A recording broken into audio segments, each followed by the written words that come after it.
বন্ধ করে নবীকে কি আপনি কি জানেন যে আপনি যার কাছে আসছেন যেই মহান ওলি আল্লামা রুহুল আমিন রাহমাতুল্লাহি আলাইহির পীর, যিনি হলেন আবু বকর সিদ্দিক রাহমাতুল্লাহি আলাইহি আল কুরাইশি, তার পীর ছিলেন সুফি ফতে আলী ওয়াইসি রাহমাতুল্লাহি আলাইহি। সুফি ফতে আলী ওয়াইসি রাহমাতুল্লাহি আলাইহি ছিলেন রসুলনুমা। এই বসিরহাট থেকে মাত্র 1.5 ঘন্টার পথ কলকাতার মানিকতলা। কথা বলেন, কলকাতার কি মানিকতলা। যিনি ছিলেন আশিকে রসুল, যিনি তার দিওয়ানে ওয়াইসির মধ্যে রেখেছেন মশরিকে হুব্বে মুহাম্মদ মতলায়ে দিওয়ানে মা। মশরিকে হুব্বে মুহাম্মদ মতলায়ে দিওয়ানে মা, মতলায়ে খুরশিদ এশকশ सीनाए सुजान मा। बलगल उला बिकमालिहि कशफत दुजा बिजमालिहि हसनत जमीउ खुशालिहि सल्लु अलैहि व आलिहि। बलगल उला। আমি কি আলোচনা শেষ করব? শেষে بلغ العلا بكماله كشف الدجى بجماله حسنت جميع خصاله صلوا عليه وآله। আমরা কে পরিচয় দিচ্ছি, বংশের পরিচয় না জানলে তো জানা যাবে না আমরা কে। কে বলেন? এই জন্য নবীজি বলছেন উক্তুবু, তোমরা লিখে রাখো, তোমাদের বংশপুঞ্জি লিখে রাখো। বংশপুঞ্জি লিখে রাখলে তাহলে তোমার সন্তানরা দেখবে যে দাদা কে ছিলেন, পরদাদা কে ছিলেন, ফোরফাদার কে ছিলেন, ঊর্ধ্বতন ব্যক্তিরা কারা ছিলেন। উক্তুবু আনসাবাকুম, তোমাদের নসবগুলো লিখে রাখো। এই জন্য আপনারা যেখানে এসছেন এই মহান দরবার মাওলানা বাগ দরবারে, এই মাওলানা বাগ দরবার, কে এখানে শুয়ে আছেন, কার অবদান। সম্মানিত সুধী, ফুরফুরা দরবারের একটি বাগান, যেই বাগানকে পৃথিবীর মধ্যে শ্রেষ্ঠ বাগানে পরিণত করেছিলেন আল্লামা রুহুল আমিন রাহমাতুল্লাহি আলাইহি। সম্মানিত সুধী, হযরতে মুজাদ্দিদে জামান আবু বকর সিদ্দিকী ফুরফুরবি রাহমাতুল্লাহি আলাইহি আল কুরাইশি, তার পীর হলেন সুফি ফতে আলী ওয়াইসি। তিনি ছিলেন রসুল নোমা। তিনি চক্ষু বন্ধ করলে কাকে দেখতে পেতেন? নবী। বিশ্বাস করতো না ওরা। উনি কিয়াম করতেন, মিলাদ পড়তেন।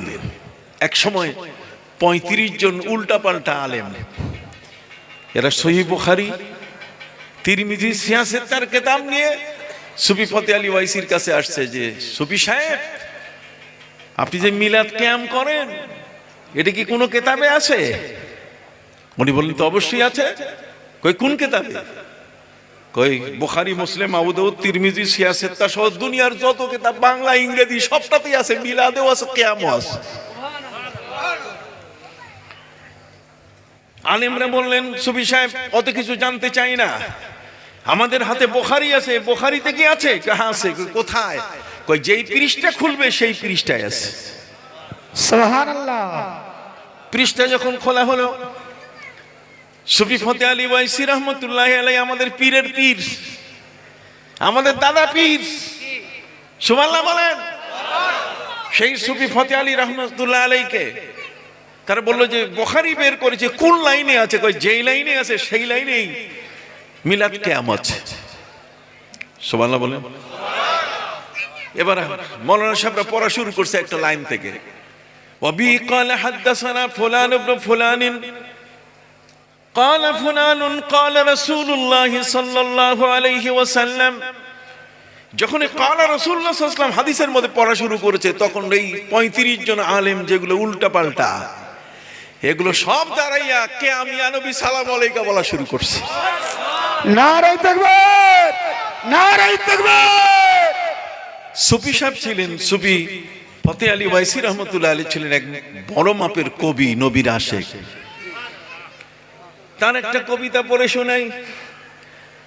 हर कुजादर सीना अमगुल, हर कुजादर सीना अमगुल करद जख्मेश के हो शुद गोलिस्ता आया खिर दिल सीनाए बीरान मा।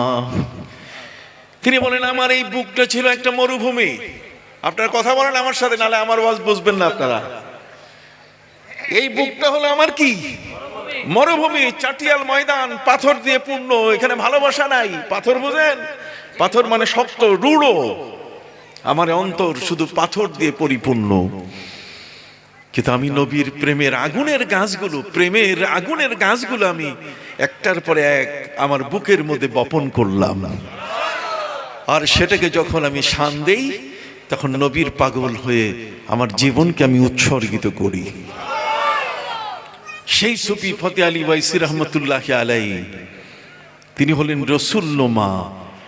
চক্ষু বন্ধ করলে তিনি নবীকে দেখতে পেতেন। এই 35 জন আলেম যারা মিলাদ বিশ্বাস করে না, যারা কিয়াম বিশ্বাস করে না, নবীর শানে দাঁড়াইতে হবে, নবীর মান সম্মান বুঝে না। কথা বলেন? নবীর মান এবং সম্মান যারা বুঝে না, সেই মানুষগুলো দাঁড়ায় গেছে। সুফি সাহেব এতদিনের যত কাজা ছিল কিয়াম সব করাই দিছে কাসিদা পড়ে পড়ে। 2-3 ঘন্টা দাঁড় করাইয়া শুধু কাসিদা আর কাসিদা, নবীর প্রেমের কাসিদা। এবার তিনি কাসিদা শেষ করে, মিলাদ কিয়াম শেষ করে বসলেন।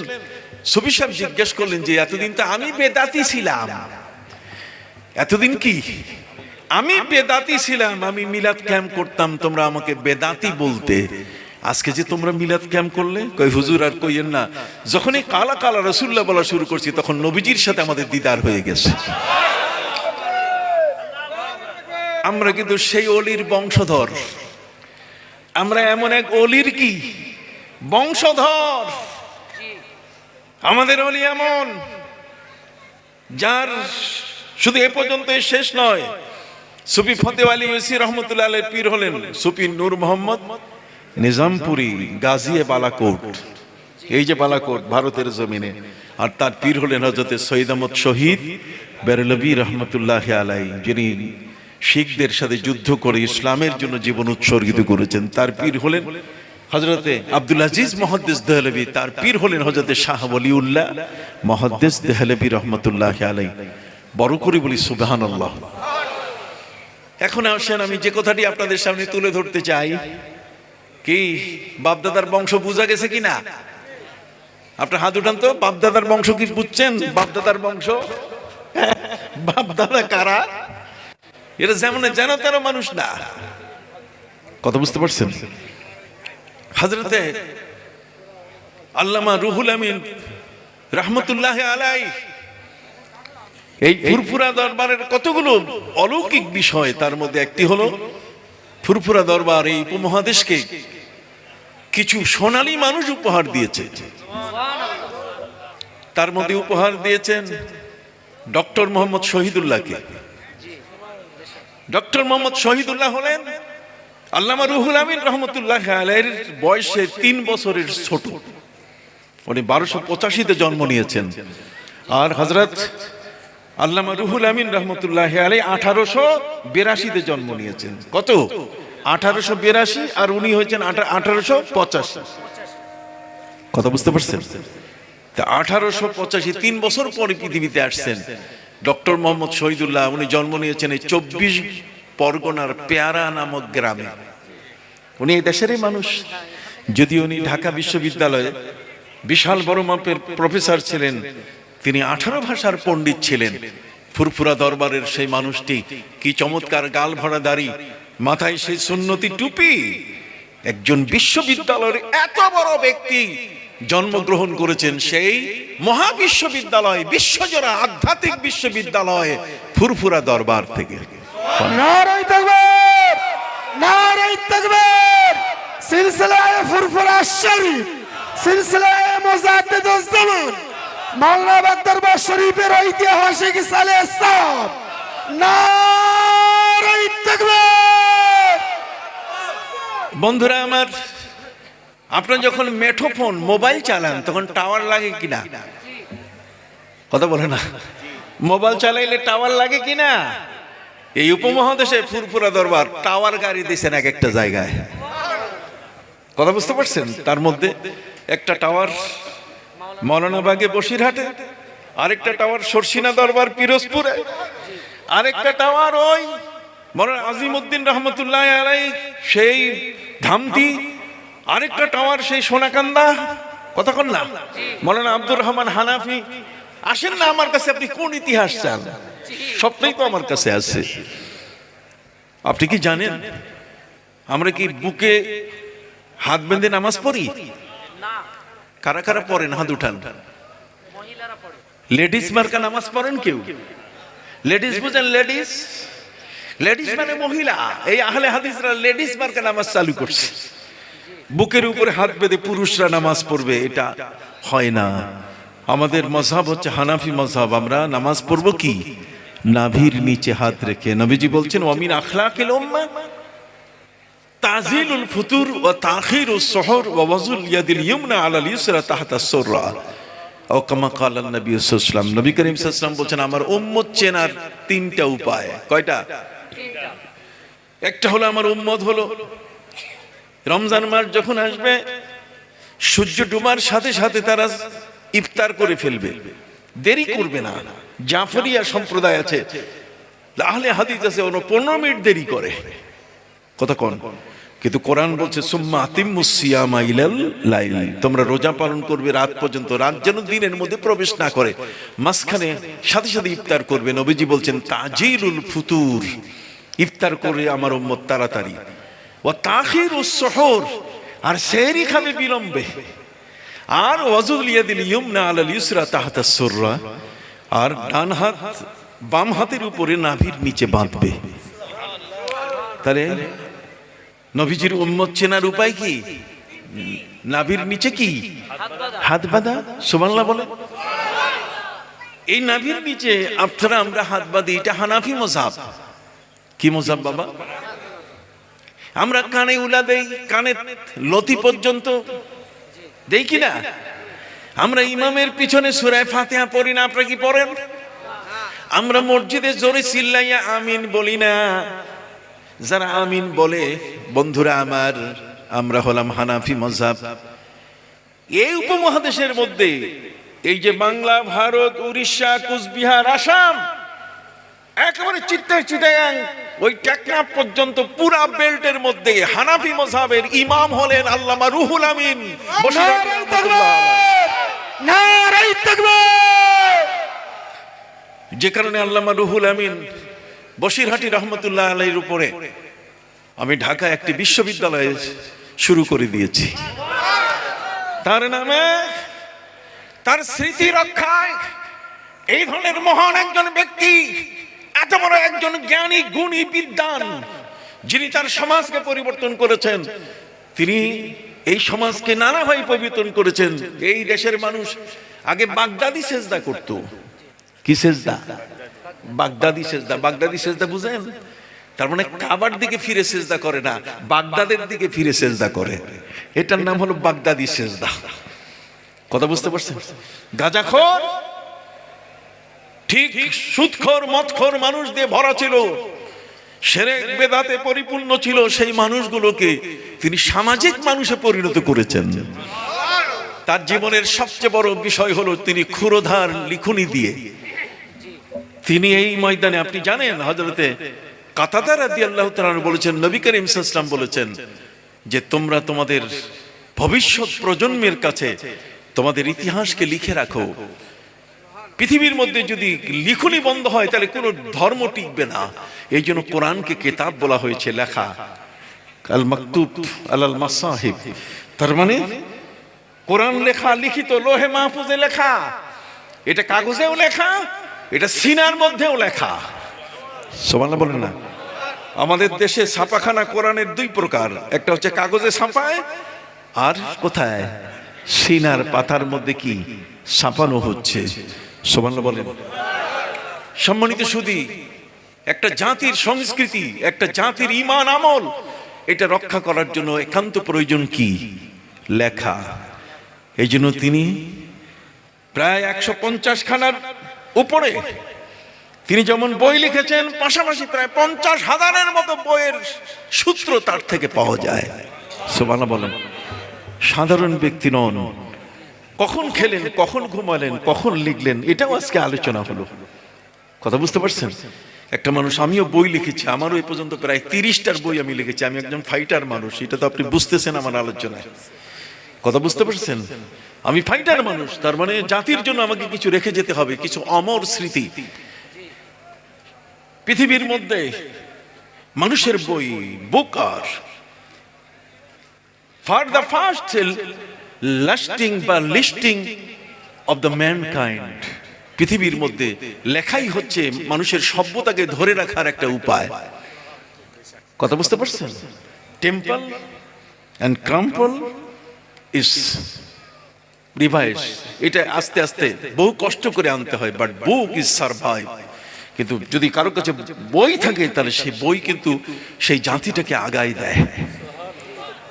উনি আজকে আমাদের হানাফি মাযহাবের যে ফয়সালাগুলো দিয়ে গেছেন, যদি বাংলাদেশের আর এই ভারতের জমিনে আল্লামা রুহুল আমিন রহমতুল্লাহ আলাইহির লিখিত বই না থাকতো, বহুদিনে লক্ষ কোটি মানুষ সেই লামজাবি হয়ে যেত। কথা বলেন। আজ তার এই অবদান আমাদেরকে রক্ষা করেছে, তার কিতাব আমাদেরকে সত্যের পথে ধরে রেখেছে। আমি কি বুঝাতে পারছি আপনাদেরকে?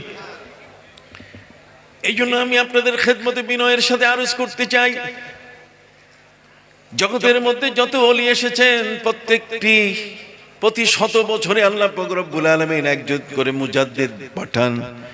ইন্নাল্লাহা ইয়াবআসু আলা কুল্লি মিআতি রাসিম মাইয়ুজাদ্দিদু লাহা দীনাহা। প্রত্যেক 100 বছরের মাথায় এক একজন করে মুজাদ্দিদ পাঠান। সেই মুজাদ্দিদ আসার কারণে বাতিল সরে যায়। মুজাদ্দিদে আলফিসানির কারণে সম্রাট আকবরের দিনে এলাহি আর আগাইতে পারে নাই। সুবহানাল্লাহ বললেন। সম্রাট আকবরের দিনে এলাহি আগাতে পারে নাই। মুজাদ্দিদে আলফিসানি সরহন্দি রহমতুল্লাহ আলাইহি মুজাদ্দিদিয়া তরিকা। খাজা মঈনুদ্দিন চিশতি আজমিরি রহমতুল্লাহ আলাইহির খলিফা সেলিম চিশতি, যিনি আগ্রার পাশে ফতেপুর সিকরিতে শোয়া আছেন। এই সমস্ত মহান ওলিরা যারা আমাদের মধ্যে ইসলামের মূল রূহ, ইসলামের যে আত্মাটা, ইসলামের যে মূল বিষয়টা সেটা ধরে রেখেছে এই সমস্ত ওলিয়া উলিয়া।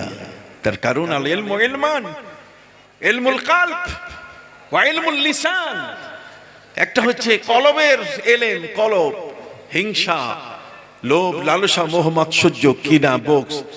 আপনি এই ধরনের ত্রুটি যেগুলো আছে আমাদের অন্তরের ভিতরে, মনটা আপনার যে কারণে অসুস্থ হয়ে পড়ে, ফি কুলুবিহিম মারাদুন ফাযাদাহুমুল্লাহু মারাদা। তোমার অন্তরের মধ্যে রোগ, এই অন্তরটা বড় মারাত্মক।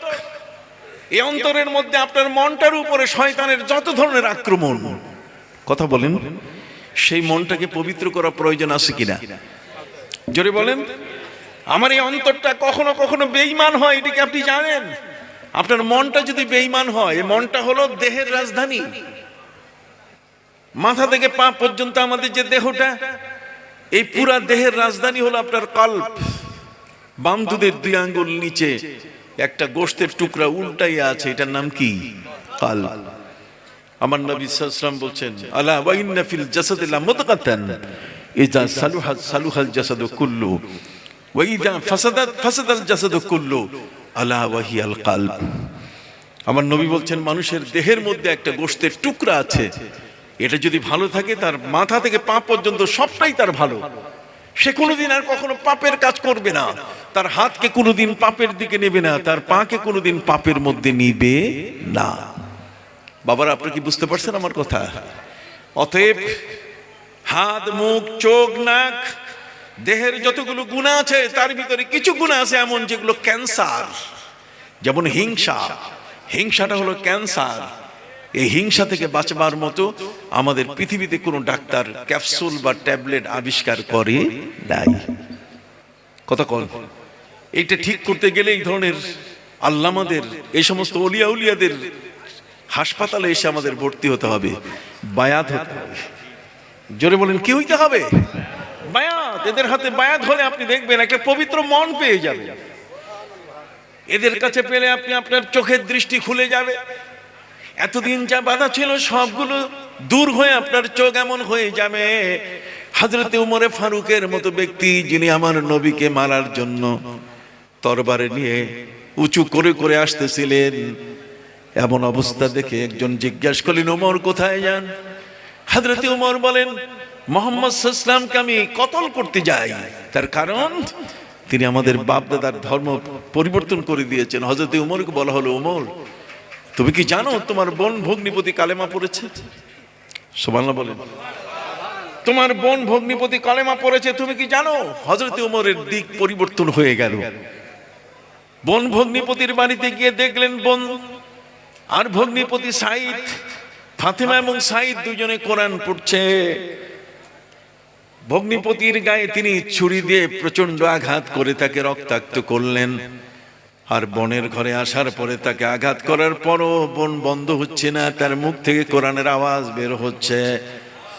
وَنَزَّلْنَا عَلَيْكَ الْكِتَابَ تِبْيَانًا لِكُلِّ شَيْءٍ وَهُدًى وَرَحْمَةً وَبُشْرَى لِلْمُسْلِمِينَ। সুবহানাল্লাহ বলেন। হযরত উমরের হাত থেকে তরবারি পড়ে গেল। বোনকে তিনি জড়িয়ে ধরে বললেন, রে বোন, আমি অন্যায়ভাবে আঘাত করেছি। এমন একখানা কোরআন যে কোরআনে সবকিছু আছে, এই কোরআন তো আমারও দরকার, অতএব তরবারি তোমাদের হাতে তুলে দিলাম। তোমরা মহানবী বিশ্বনবী মুহাম্মদুর রাসূলুল্লাহ সাল্লাল্লাহু আলাইহি ওয়াসাল্লামের দরবারে আমাকে নিয়ে যাও, আমি তার হাতে এই তরবারি দিয়ে প্রতিশোধ নেওয়ার ব্যবস্থা করি এবং কালেমা পড়ে মুসলমান হয়ে যাব। সেই উমর আমার নবীর কাছে ইসলাম গ্রহণ করার পরে তার জীবনের এত বড় পরিবর্তন হয়ে গেল। হযরত ওমর রাদিয়াল্লাহু তাআলা আনহু তিনি মদিনার মসজিদে দাঁড়িয়ে জুমার দিনে যখন খুতবা দিচ্ছিলেন, জুমার দিনে যখন তিনি ভাষণ দিচ্ছিলেন নামাজের আগে খুতবা, সেই খুতবার মধ্যে হযরত ওমর বলে ফেললেন, ইয়া সারিয়াতু আল জাবাল আল জাবাল, রে সেনা প্রধান তুমি পাহাড়ের পথ ধরো, পাহাড়ের পথ ধরো। হযরত ওমর রাদিয়াল্লাহু তাআলা নামাজ শেষ করার পরে মুসল্লিরা জিজ্ঞাসা করলেন, ওমর আপনি আজকে খুতবায় কি জানি বললেন? সামনের পিছনের কারোর সাথে কোনো যোগাযোগ নাই শব্দের। আপনি বললেন, হে পাহাড়ের সেনা প্রধান, পাহাড়ের পথ ধরো। মসজিদের মধ্যে তো সেনা প্রধান ছিল না, কোনো সৈন্যও ছিল না।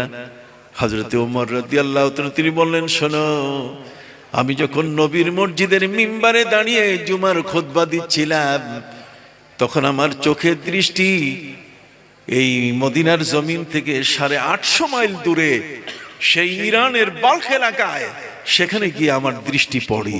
আমি সেখানে গিয়ে দেখি, আমার চোখের দৃষ্টি সে পর্যন্ত পৌঁছে গেল। আমি দেখলাম যে সৈন্যরা বিপদে পড়ে গেছে, সেনাপ্রধান কি করবে দিশা পাচ্ছে না। আমি এখান থেকে সেনাপ্রধানকে বলে দিয়ে দিলাম। সুবহানাল্লাহ বলেন। তাহলে যেদিন কোনো টেলিফোন ছিল না, ওয়্যারলেস ছিল না, কতক্ষণ না দূরবার্তা প্রেরণের কোনো ব্যবস্থা ছিল না। আর সেই দিন হযরত ওমর কথা বললেন, আর সেই কথাটাকে ইথার তরঙ্গের মাধ্যমে, বাতাসের মাধ্যমে সেই কথাটি পৌঁছে গেল কোথায়? 850 মাইল দূরে। আমি সেই নাহাওয়ান দেখে আসলাম এই গত 4 দিন আগে, ইরানের সেই নাহাওয়ান। আমি রাষ্ট্রীয় সফরে গিয়েছিলাম। কথা বুঝতে পারছেন? সম্মানিত সুধী বন্ধুরা আমার, কয়টা কথা আপনাকে বলবো। এই পৃথিবীতে নবীদের পরে আল্লাহর ওলিরা আমাদের মাঝে ইসলাম প্রচার করার জন্য তাদের যে চেষ্টা, আল্লামা রুহুল আমিন রহমতুল্লাহ আলাইকে একটা ছোট পরিচয় দেই। শুনতে রাজি আছেন তো? হাত উঠান। সময় কত দিব আমার পরে আর কি আছে?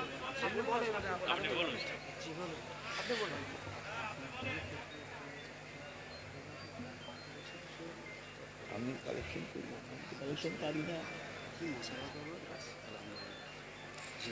আর কয় মিনিট বাকি আছে? 15 মিনিট বাকি। দরুদ শরীফ পড়ে সাল্লাল্লাহু আলা মুহাম্মাদ সাল্লাল্লাহু আলাইহি।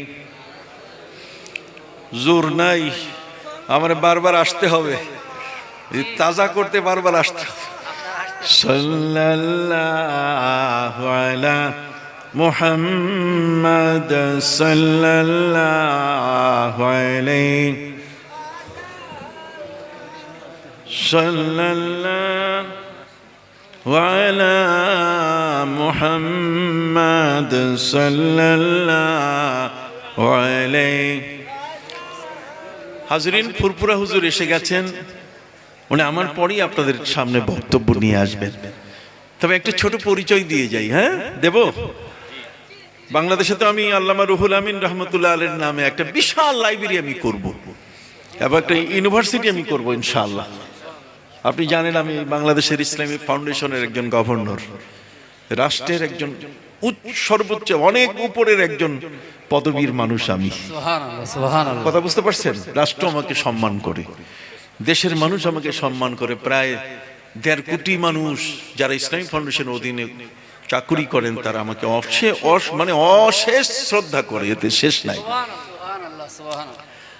আপনার কি নাম শুনেছেন মৌলানা রুমি, যিনি মসনবী শরীফ লিখেছেন? মসনবী শরীফ যিনি লিখেছেন মৌলানা রুমি। মৌলানা রুমির কবর হচ্ছে কোনিয়া, তুরস্কে। আমি সেখানে গেছি, তার কবর জিয়ারত করেছি। মৌলানা রুমির পীরের নাম হলো শামসে তিবরিজ। নাম কি? শামসে তিবরিজ। তো মৌলানা রুমি উনি বড় মাপের আলেম ছিলেন। একটা দেশে আমরা তো পাইকারি হারে সব মুফতি, আমাদের দেশের যে চানাচুর বিক্রি করে সেও কি? সেও মুফতি, সেও শবে বরাত সম্বন্ধে বলে অমুক তমুক। দেখেন না একটা দুষ্ট বেঈমান ওই আকরামুজ্জামান, সে আমার শবে বরাতকে কত ভাবে কলঙ্কিত করলো, কথা বলেন না। সে বলল যে শবে বরাতের রাতে নামাজ পড়ার চেয়ে বেশ্যাখানায় যাওয়া ভালো। এই বেঈমানের উপরে আল্লাহ লানত পড়ুক, সকলে বলেন আমিন। তার উপরে আল্লাহ লানত পড়ুক, সকলে বলেন আমিন। একে যেভাবে হোক আইনের মুখোমুখি করতে হবে, এদেরকে ছাড় দেওয়া যাবে না। কথা বুঝতে পারছেন? সম্মানিত সুধী, আমরা বেঁচে আছি, আলেমরা এই জমিনে এখনো বেঁচে আছে, সাবধান। মাওলানা রুমি রহমতুল্লাহ আলাইহির দেশ, তিনি কিন্তু ইরানের মানুষ। তিনি চলে গেছিলেন তুরস্কে। অবস্থা হয়েছে শামসে তিবরিজ তার পীর। শামসে তিবরিজ তিনি এমন একজন ওলি, যিনি এই পাঞ্জাবের পাশে একটা জায়গা আছে যেখানে মুসলমানদের নাম হলো শামসি মুসলমান। আমি সেখানে গেছি। এই শামসি মুসলমান যারা, তাদের নাম রাখছে শামসি মুসলমানের কারণে যে শামসে তিবরিজ তাদের এলাকায় আসছিলেন, তখন ওরা জন্মাষ্টমীতে ওই সিন্ধু নদীতে ওরা পানিতে ডুবাইয়া গুনাহ মাফ করে। কথা বুঝতে পারছেন? তো যেখানে তার সাথে দেখা হয়েছে সেই জায়গা থেকে সিন্ধু নদ প্রায় 25 কিলোমিটার দূরে। হযরত শামসে তিবরিজ তিনি বললেন, তোমরা যাও কই? আমরা তো জন্মাষ্টমী পালন করতে যাচ্ছি। তিনি বললেন, এই ছোট বাচ্চা সহ এত দূর যাবে, আমি যদি তোমাদেরকে সিন্ধু নদটা তোমাদের পায়ের পাশে এনে দিতে পারি তাহলে কেমন হবে? কয়টা কি সম্ভব? তোমরা চক্ষু বন্ধ করো, আমি যখন 1 2 3 বলবো চোখ খুলবা। সুবহানাল্লাহ বলেন। ওরা চোখ মেললো, তিনি বললেন চোখ খুলো। চোখ খুলতেই দেখে যে সিন্ধু নদ তাদের পায়ের পাশে চলে আসছে। সুবহানাল্লাহ, নারায়ে তাকবীর। ওই বিলকিস রানীর ঘটনার মতো। সে কথাটি বলা শেষ হয়নি যে সিলেটের শাহজালাল ইয়েমেনি রহমতুল্লাহ আলাইহি 360 জন নিয়ে যখন পার হবেন, তখন সুরমা নদীতে পারাপারের কোনো ব্যবস্থা ছিল না। তিনি তার জায়নামাজ বিছাই দিয়েছিলেন। এক জায়নামাজের মধ্যে 360 জনকে তিনি বসাইছেন। এরপরে স্লোগান দেওয়া শুরু।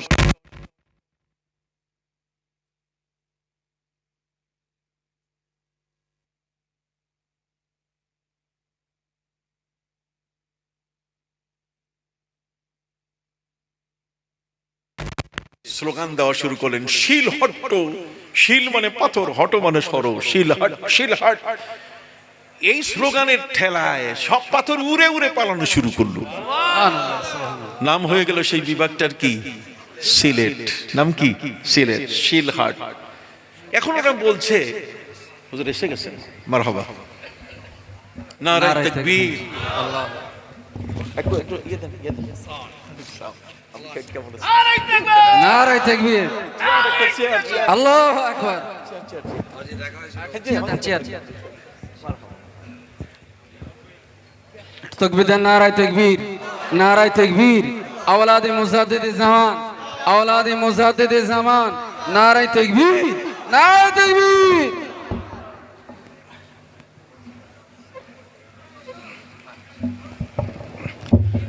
হাজিরিন সকলে বলুন মারহাবা। ফুরফুরা হুজুরের সাথে আমার দেখা হয়েছিল সেই মক্কা মদিনায়। আজকে আমার তার সাথে দেখা হলো, আমি নিজেকে ভাগ্যবান মনে করছি। তো আপনারা জানেন হযরত শামসে তিবরিজ তিনি হলেন এমন একজন ওলি যিনি মুখ দিয়ে কিছু বের করতে পারতেন না, কিন্তু নবীর ভালোবাসা তার অন্তরে ছিল ভরপুর। কথা কি বুঝতে পারছেন? হুজুর এক অল্প কয়েকদিন শেষ করি। শামসে তিবরিজ তিনি এমন একজন আল্লাহর ওলি ছিলেন যে নবীর প্রেম ছিল বুকে, কিন্তু মুখে তিনি প্রকাশ করতে পারতেন।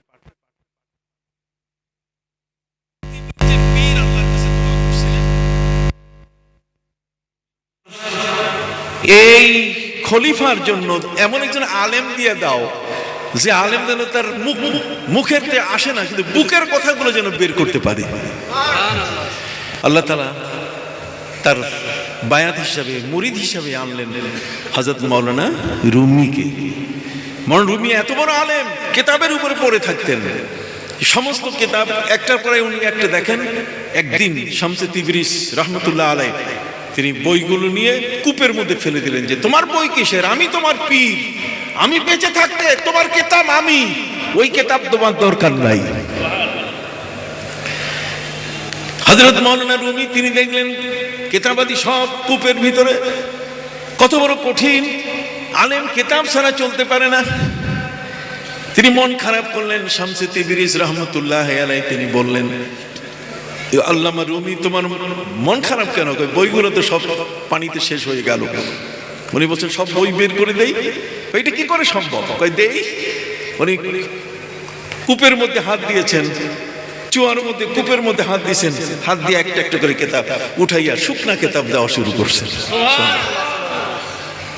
সেই আল্লামা মাওলানা রুমি তিনি বুকের কথা যেটা হযরত শামসে তিবরিজের কাছে ছিল, তিনি তার লিখুনিতে মসনবী শরীফে নিয়ে এসেছেন। এই জন্য বলা হয় খুদ বখুদ মাওলানা রুম কামেল নাশদ তা গোলামে শামসে তিবরিজি নাশদ। শামসে তিবরিজের কাছে না গেলে মাওলানা রুমি যেমন পূর্ণ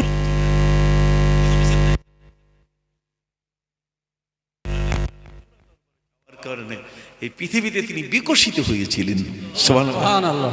এই মহান ওলি ফুরফুরা দরবারের এই মহান ওলির সিনার সব এলেম মনে হয় আল্লামা রুহুল আমিন বসিরহাটির কাছে আল্লাহ আমানত দিয়েছেন। সুবহানাল্লাহ, সুবহানাল্লাহ।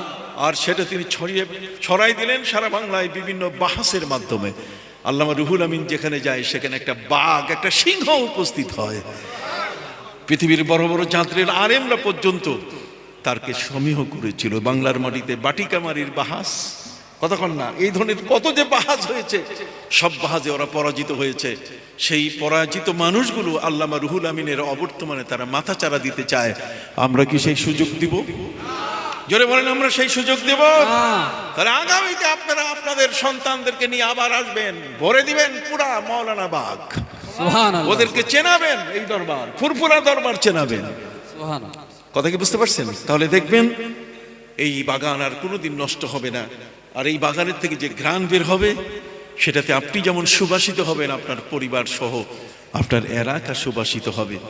আল্লাহ কবুল করুন। আমি শুধু একটা প্রশ্নের জবাব দিয়ে শেষ করতে চাই।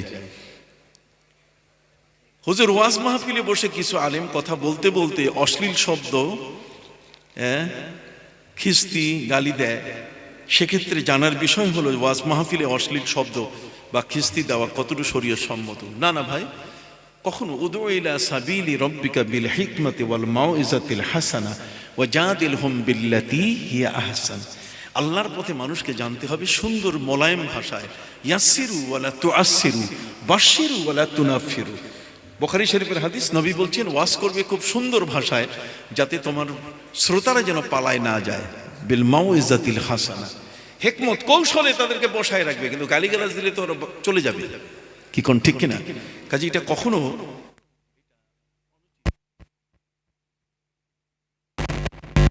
ইসলাম প্রচার করেনি। আমরা জানি মুজাদ্দিদে জামান ফুরফুরার পীর সাহেবকে আমিরুশ শরীয়ত বলা হয়। স্বাধীনতার এত বছর পরে এসে ভারতবর্ষের মতো দেশে নতুন করে কাউকে আমিরুশ শরীয়ত ঘোষণা দেওয়া কতটা শরীয়ত সম্মত, আর আমির শরীয়ত হতে গেলে শরীয়তের মানদণ্ড কি? দেখুন, এগুলো হচ্ছে আমাদের সমাজের মধ্যে কিছু লোক আছে খাইতে পায় না, কতক্ষণ না, এগুলো পেটে ক্ষুধা, এই জন্য হাদিয়ার জন্য পাগল। এই হাদিয়া পাগল মানুষগুলোই কেবলমাত্র নতুন নতুন নাম ধারণ করে, যাতে এই উসিলায় কিছু শিন নিয়ে আসে। কথা বুঝতে, আমিরুশ শরীয়ত এত সহজ শব্দ। হযরতে মুজাদ্দিদে জামান আবু বকর সিদ্দিকী ফুরফুরবি রাহমাতুল্লাহি আলাইহি আর কুরাইশি রাহমাতুল্লাহি আলাইহি, তারা তো ছিলেন এমন যে ছোট ছোট, উনি যখন অসুস্থ হয়েছিলেন কিছু ওই যে মুরগির বাচ্চা রাখা হয়েছিল উপরে, আর বিশাল একটা সাপ এসে একটা বাচ্চা মুখে নিয়ে যাওয়া শুরু করেছিল। তো নামার সময় হুজুরের একজন মুরিদ দেখছে, দেখার পর বলছে, রে সাপ, এই মুরগির বাচ্চাটা তো ফুরফুরা হুজুরের জন্য, তুমি নিয়ে নিয়ে যাচ্ছ কোন জায়গায়? বলার সাথে সাথে সেই সাপ আবার ঘুরে মুরগির বাচ্চাটাকে ওই জায়গায় রেখে চলে গেছে। সুবহানাল্লাহ, নারায়ে তাকবীর। সেই দরবার হলো ফুরফুরা দরবার, সেই দরবার হলো ফুরফুরা দরবার। আমিরুশ শরীয়ত হতে গেলে এর মানদণ্ড হচ্ছে তার আধ্যাত্মিক জগতের সর্বোচ্চ মাপের, অন্তত হযরতে খিজির আলাইহিস সালামের সাথে তার সম্পর্ক থাকতে হবে। এগুলো তো খিজির দূরের কথা, কথা কন না, এই সম্পর্ক তো তাদের সাথে কি নাই। এই একটা। আরেকটা হলো, হযরত আমাদের এলাকায় জনৈক মৌলানা বক্তব্য দিতে গিয়ে বলেছেন, নবীরা সব গরিব মানুষ, ভিখারির বাচ্চা, কারো বাপ নাই, কারো মা নাই, কারো বাপ মা কিছুই নাই, কারো ঘর বাড়ি নেই, কারো জমি জায়গা নেই, কেউ ছাগল চড়িয়েছেন, কেউ বা দুম্বা চড়িয়েছেন, কেউ বা মাঠে চাষাবাদ করেছেন, কেউ বা আবার মার্কেটে মুঠে বাবা কাজ করেছেন। আপনি কি প্রশ্নটা বুঝতে পারছেন? শুনেন, নবীদেরকে ভিখারির বাচ্চা বলা যাবে কিনা? এর চেয়ে জঘন্যতম কুফরি বাক্য আর নাই। জোরে বলেন। আল্লাহ তাআলা নবীকে সম্মান করতে বলছেন, ওয়া মান ইউআযযিম শাআইরাল্লাহ ফাইন্নাহা মিন তাকওয়াল কুলুব। একজন ইমানদার ব্যক্তির তাকওয়া হলো আল্লাহর সম্মানীয় যে বিষয়গুলোকে সম্মান দিতে হবে। যত নবী এসেছেন, প্রত্যেক নবী কোনো না কোনো কাজ করছেন, উপার্জন করেছেন। হযরতে আদম আলাইহিস সালাম তিনি চাষাবাদ করেছেন, তার সন্তানরা চাষাবাদ করেছেন। কথা বলেন। ঠিক হযরতে নূহ আলাইহিস সালাম তিনি নৌকা বানিয়েছেন, নৌকার কাজ তিনি জানতেন। হযরতে মুসা আলাইহিস সালাম তিনি ছাগল ভেড়া চড়িয়েছেন, তিনি রাখালের কাজ জানতেন। কথা বুঝতে পারছেন? হযরতে ইদ্রিস আলাইহিস সালাম তিনি কাপড় সেলাইয়ের কাজ জানতেন। হযরতে নূহ আলাইহিস সালাম তিনি লোহা দিয়ে বর্ম তৈরি করার কাজ জানতেন। আমাদের প্রিয় নবী সাল্লাল্লাহু আলাইহি ওয়াসাল্লাম তিনি ব্যবসা করতেন। যিনি ব্যবসা করে তাকে তুমি গরিবের বাচ্চা কও কেমনে, ভিখারির বাচ্চা কও কেমনে? বেয়াদব, জঘন্যতম বেয়াদব। এ তওবা না করলে তার বউ তো এমনি চলে গেছে। কথা কন না, তার বউ কি চলে গেছে, বউ তালাক হয়ে গেছে, বউ থাকবে না। তার কারণ আমার মনে হয় আমাদের আল্লামা রুহুল আমিন রহমতুল্লাহ আলাইহি তিনি তার এই কালেমাতুল কুফর বইটির মধ্যে তিনি এই সম্বন্ধে ফতোয়া দিয়েছেন। আল্লামা রুহুল আমিন মানে আমরা তাকে আমাদের কিতাব মনে করি, কি বলেন ঠিক না? আমাদের দলিলের কিতাব আল্লামা রুহুল আমিন। অতএব নবীদেরকে ভিখারির বাচ্চা বলা এটা জঘন্যতম অপরাধ। আমার আল্লাহ বলছেন, লা তাদউ দুআ আর রাসূলে বাইনাকুম কা দুআই বাযিকুম বাযা। তোমরা নিজেদেরকে যেভাবে ডাকাডাকি করো, খবরদার নবীকে সেভাবে ডাকবে না। ঠিক অনুরূপভাবে হাদিস শরীফের মধ্যে যেটা বলা হয়েছে, ইন্নাল্লাযী, কোরআনের আয়াত সূরা হুজুরাতে, ইন্নাল্লাযীনা ইউনাদুনাকা মিন ওয়ারাইল হুজুরাত আকসারুহুম লা ইয়াকিলুন। নবীজি ঘরে আর বাইরের থেকে নবীকে ইয়া মুহাম্মদ বলে যারা ডেকেছে, আল্লাহ তাদেরকে ছাড়েন নাই, বলছেন এগুলো ব্যাককলের গোষ্ঠী। অতএব নবীকে ইয়া মুহাম্মদ, ইয়া ইবনে আব্দুল্লাহ এই নামে বলাও কিতাবের মধ্যে বেয়াদবি বলা হয়েছে। বরং নবী করিম সাল্লাল্লাহু আলাইহি ওয়াসাল্লামের সে হাদিস থেকে এটাও প্রমাণিত হয়েছে, সাহাবায়ে কেরাম বলেছেন নবীকে ডাকতে হবে ইয়া নবী, নবীকে ডাকতে হবে ইয়া রাসূল, সুবহানাল্লাহ, ইয়া আইয়ুহাল মুজাম্মিল, ইয়া আইয়ুহাল মুদাসসির। কিন্তু এখন বক্তারা পাইলেই কে মোহাম্মদ বলেছেন, মোহাম্মদ এই বলেছেন। মোহাম্মদ কি তোমার বাড়ির পাশের তোমার বস্তির ছেলে? মোহাম্মদ হলেন আল্লাহর কি রসুল। জোরে বলেন, মোহাম্মদ হলেন আল্লাহর কি রাসূল। তাকে সম্মানের সাথে ডাকতে হবে। কাজেই যে মৌলানা সাহেব এই কাজটা করছে, উনি জঘন্যতম অপরাধ করেছে এবং এটা কুফরির মতো একটি অপরাধ করে ফেলেছে। কথা বুঝতে পারছেন?